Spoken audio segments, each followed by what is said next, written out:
Good morning. I am here in the MLDS offices for my announcements today. Now, you should know that this is not an MLDS sponsored podcast. This is what is MLDS is Missouri Leadership Development Specialist. I don't know if you knew that. I'm actually going to start a new one called the Owings Leadership Development Specialist, and we're going to call it the OLDS because that's what I am. Okay, I am that's a great OL, idea. OLD. I love acronyms in Right. education. Let's just create more. We just make up whatever we want. All right, so I'm here with my good friend Melinda Allen, formerly a principal in a district just north of Springfield. Starts with a W. Yes, I was Yes. in Willard for 29 years. Willard East Elementary. We actually shared some kids back and forth in our time as principals. I hope they were as good for you as they were for me. They were great. Kids are great. Then they weren't as good for you. They were better for you than they were for me. Yeah. All right. So the announcements. Today is September the 16th, 2024. I actually record these a little bit early, and so this is Monday's day. Upcoming events. I don't know if Carissa Brock is watching this, but her birthday's coming up. Carissa was a teacher in my building last year. It was her first year, and our long-running joke is that Carissa does not know how to do haiku poems. She was a baby teacher then. She was a baby teacher first year. Birthday. Happy birthday, baby teacher. She moved up to the Kansas City area and is probably teaching a lesson on haiku poetry right now. Okay. Very good. Also, Valerie Cochera. Valerie is retired also. She retired and is living the big life as a retired person. She's from Fordland. She was a teacher there, and we knew each Happy other. retirement. Actually had some of her kids in class, and I think one of them is a teacher. I met her not too long ago. So congratulations, Valerie. You've lived another year. Good job. All right, joke of the day. I was going to make a joke about retirement. It did not work Pretty ironic with me. because we're not working. Yes. Here's a weird fact. Fruit Loops, they're all the same flavor despite their different colors. I agree. Yeah. I believe that's It's true. a delicious flavor. I like Fruit Loops. Skittles do taste different though. People like Yes. to say Skittles are all the same flavor, just different I don't think colors. so. I disagree. Yeah. Taste the I rainbow. eat the red and the purple. Yeah. So, Melinda, the next segment is what is on your Mount Rushmore. But before we do that, tell me a little bit about what have you done with your life. Start from the very beginning. You have 60 seconds. I was born in, I have been in public education for 30 years and I retired last year. I failed at retirement the first time, so I went back as a interim substitute principal for a year. Now I am officially retired, like legit. For now. For now. I am actually substitute teaching. I've Yeah. substitute taught at the high school level. Elementary teachers, you work so hard. High school kids are easier to sub, so I've been substitute teaching. I have two beautiful daughters that are, one just actually left the home to come to college, and I have a 16-year-old. And 16. I know, yeah, we just got her a Yeah. car, so she's Yeah. driving. And Has she dinged it up at all yet? Not yet. No, all I right. don't want her to know Good, that I yeah. thought she might be the first one to Yeah. mess that up in the Yeah. first few Yeah, days well, of having it. chances are nobody's watching this anyway, so Yes. least of all a 16-year-old driving their car. Yeah, Brad and I go way back. Way back. Yeah. Actually, so when I was a principal in another district in West Plains, Missouri, I actually ran into Melinda at conference. I know. And I always go to Melinda's sessions at conference because she is, at that time, she was super techie. I mean, she's still super techie, but that was when techie wasn't even a thing. I mean, people were just trying to be techie, and Melinda was leading the way. And so I always went to her workshop sessions, and then we visited your school twice. I think so. I think I brought people to visit school twice just because, I mean, if there's anybody who's all kinds of awesomeness, she's right here. I So used to be. I'm retired awesomeness now. I think awesomeness lasts Okay. through retirement. I'm hoping. Yes, So, yes. Okay, on your Mount Rushmore, I need 4 people, 1 edu hero, 1 colleague, 1 mentor, and 1 non-educator. Okay, I might name drop a lot of people. Okay, here, just let's do it. because I love name I dropping. have a large Yeah. Mount Rushmore. Melinda would be on my Mount Rushmore as a colleague level. I mean, she's an edgy hero too, Yes. but we have done so much together as colleagues. I'll put you there. Okay, so my edu hero would have to be Julie Gurman. She hired me as a teacher, Yeah. and then she hired me as a principal. And every time I needed something or had questions or whatever, she was the person that I would call. She might be my mentor more. Yeah. I might put her So, on my mentor. She's on my Facebook list, and we will tag her in this when we get done. So, Okay, I think shout out Julie Gurman. Yes, I'm gonna put her down as my mentor. It was always, Okay. what would Julie do? WWG. What would you? Yeah. Yeah, so she'd be my mentor. Yeah. Okay. And what about an edgy hero? My hero, I think, is going to be Michelle Collins from Branson. Okay. And the reason I chose her is she has the best ideas. I've tried over the years to get her to share her ideas, and she's better about that, but like, she's amazing. Like, her ideas for kids and for teachers and her creativity. She would be Michelle Collins? Collins. And where is Michelle? She works at She's in Branson. Branson. I can't remember which elementary school. Okay, well, I know some people in Branson. So Carol and April are my friends in Branson, Yes. and Michelle, you got to share your stuff because Like her, we need yes. we need to know. We need to know Yes, stuff. okay. Yes, So Michelle. yeah. Colleague? Colleague. Colleague would have been, when I was in the principalship, the colleague would have been Kara Crichton Smith. She retired before me as a principal in Willard, and now she's teaching at a middle school, which we just talked about. I said I would never Middle school substitute kids in are middle school. insane. And so she is doing critical shortage teaching at a middle school now, but Really? she was my... In Willard? Yes, she was my special colleague when I was a principal. You know that Kara Crichton Smith went through Leadership Academy, yeah. and she was in my group. Oh, did you do outdoor leadership together? Yes. Oh my gosh, yes. that was so I was hard. facilitating, and she was a member of the group, and we took her into the woods, got her lost, and she had to find her way out. That's what we do at the Leadership Academy stuff. We get. Did you ever do that? I you ever? did that. That's really traumatizing for somebody who is directionally challenged. So I struggled. We give them a compass. I struggled with my compass. Yeah. When did you go through that? Oh gosh, a very long. I mean, I did this 29 years. It had to have been 20 years ago. Yeah. It had to have been. 2006 was my participant year. Okay. It had to be close Yeah. to that. Yeah, a long time ago. In case you don't know, doing Leadership Academy and the outdoor leadership experience is one of the most profound experiences I agree. any leader can go through. And if you haven't done it yet, you need to get I your agree. booty signed up. It because- was one of the most memorable leadership experiences I had. Most beneficial. Yeah, I have. I facilitate, and so I have leadership groups. I probably have a handful on my phone that almost daily, if not weekly, they communicate with each other. They have formed lifelong bonds. It is really something. It really is. So, all right. So we've done edu-hero, colleague, and mentor. Non-educator. I'm going to say my non-educator heroes are my family, are my kids. My kids we've been through some hard times in life, some significantly hard times.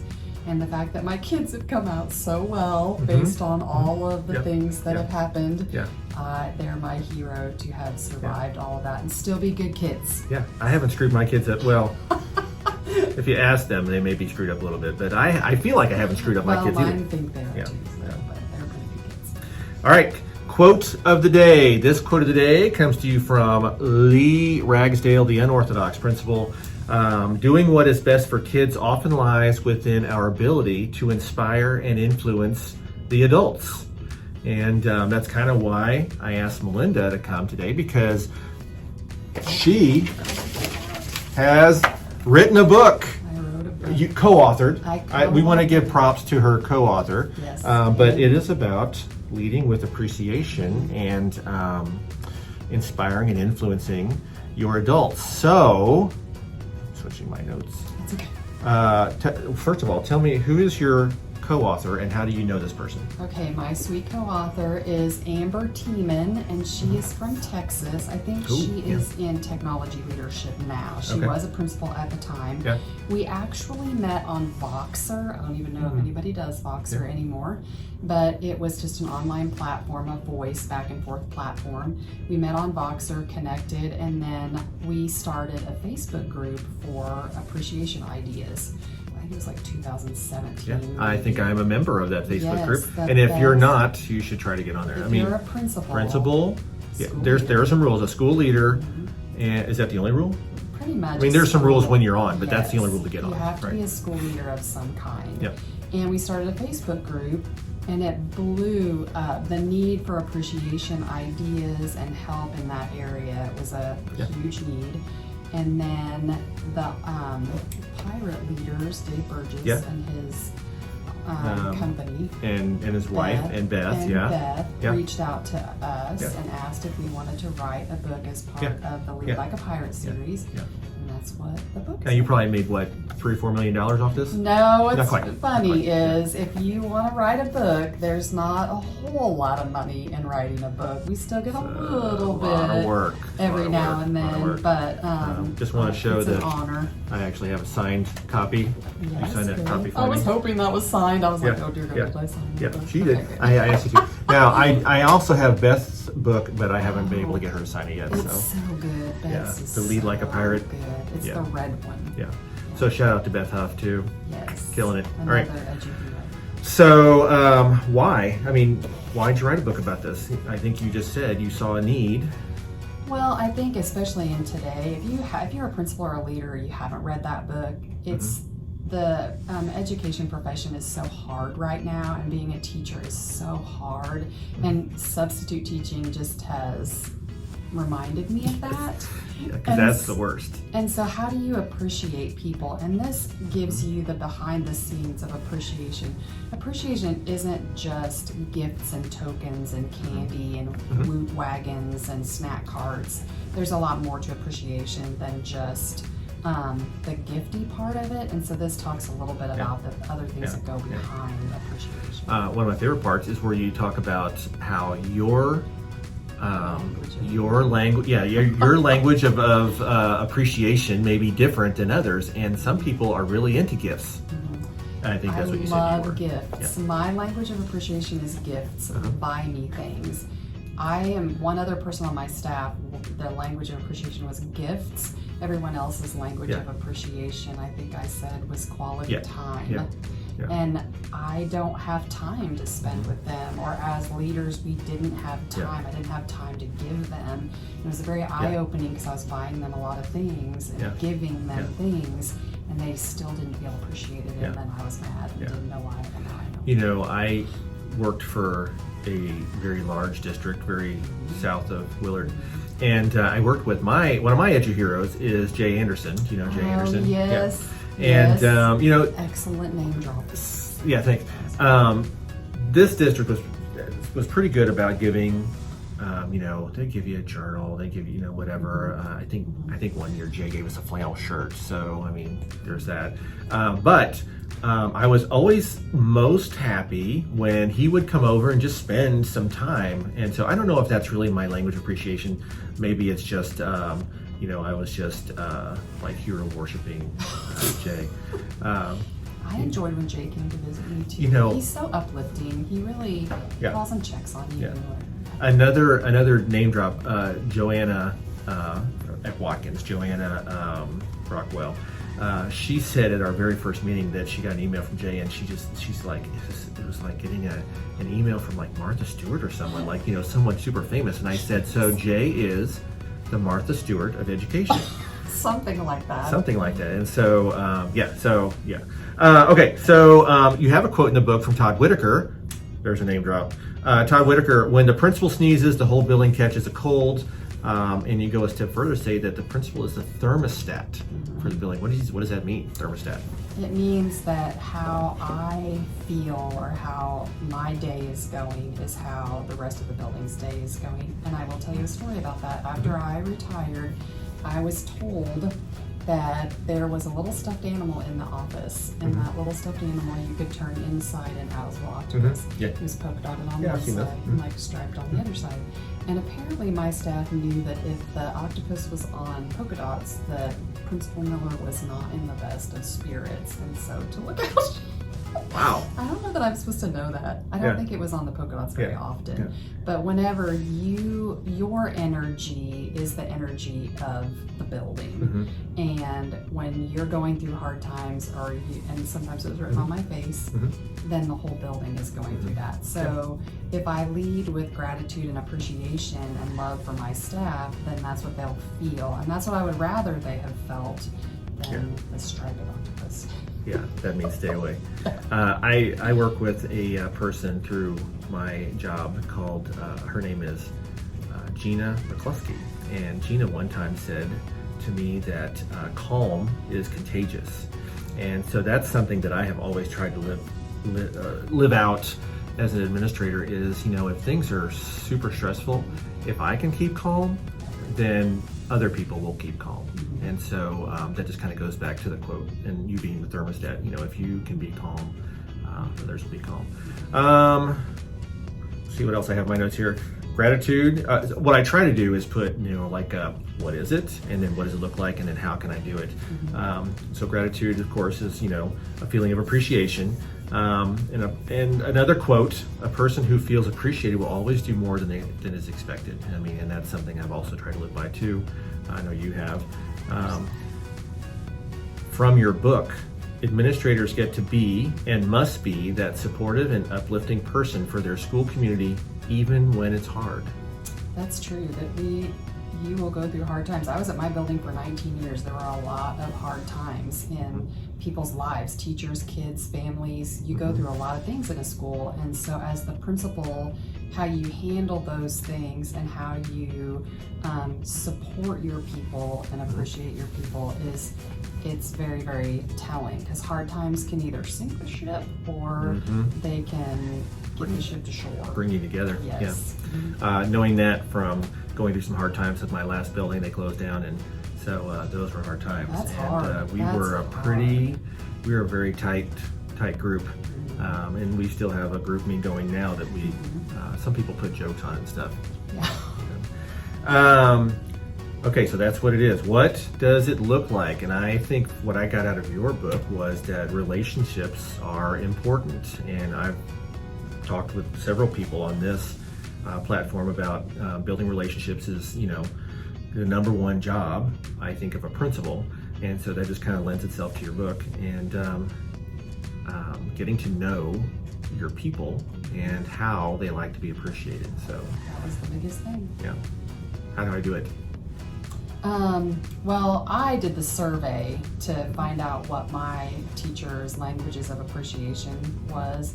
So that's how I learned that my biggest gap was that their language of appreciation was different than mine.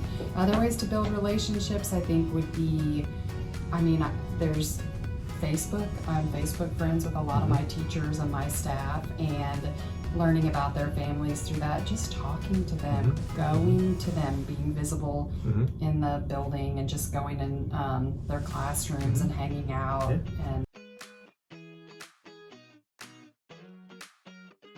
So at the end of the announcements, I always end with, and I don't know if I did this last time, but just kind of a launch that I'm hoping that principals take to heart. You have value, you have impact, and what you're doing matters. very much so. Very much so. All right. Any other shout outs? We're good. All right. Have a great day. Thank you. Thank you.